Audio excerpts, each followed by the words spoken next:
Hi, Bill here. I'd like to look at some opening formations when black has a pawn on d5.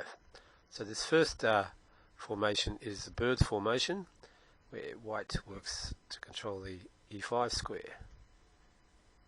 So if we add some pieces, so white fan shadows his queen bishop controlling the long diagonal. The white king knight is on its natural square. This knight could be here, but on d2 it doesn't block the bishop, and the bishop could have come out to b5. With this pawn missing on f2, it's easy for white to bring the queen over to the king side. So if the black king is over here, we have good chances at a king side attack. And one plan for white is to put a knight on e5. If black swaps it off, we might take with the f pawn, opening the f file and gaining space. So this is another formation. This is the Leningrad Dutch formation, which is usually played by black.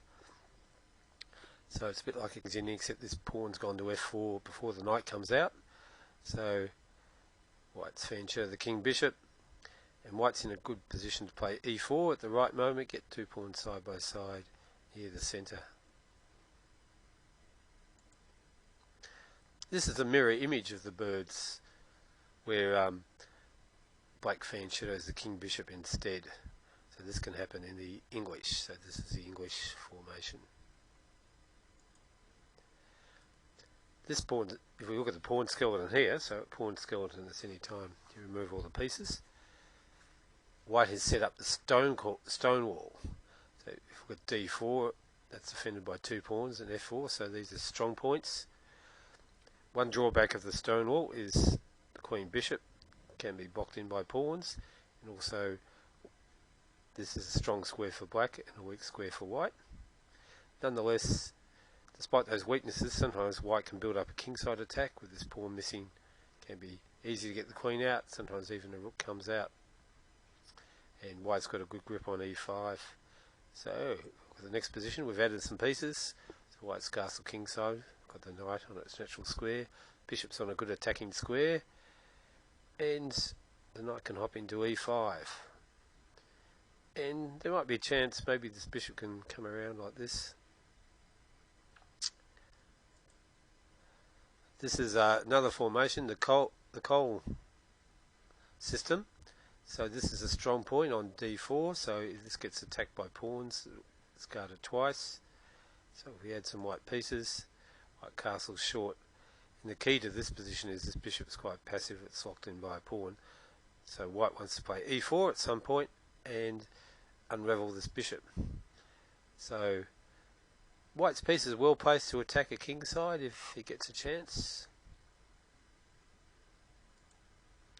This is similar to the Cole system, except the queen bishop has been developed before playing e3, so it's outside this pawn chain. So this is the London formation, or the London system. That can be played by white or black, as all systems. So we add some more pieces. White's castled short. Note this pawn's moved to h3 to give the bishop a retreat.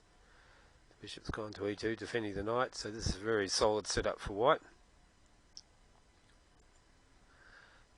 Now the Queen's Indian formation, so this involves the Queen's fanchetto. Okay, so it's quite flexible. This can turn into a number of other formations. So if we add some pieces, so we fanchetto the Queen Bishop and Queen Bishop and the Knight controlling e5, which is quite an important square. This setup. Add some more pieces. White's thrown in c4 to give room for the Queen to come off the back line. So this is a fairly typical sort of setup in the Queen's Indian. And that's the end of the section. So that was just a few ideas about formations where the other side has got a pawn on their Queen's 4 square. Thank you for watching.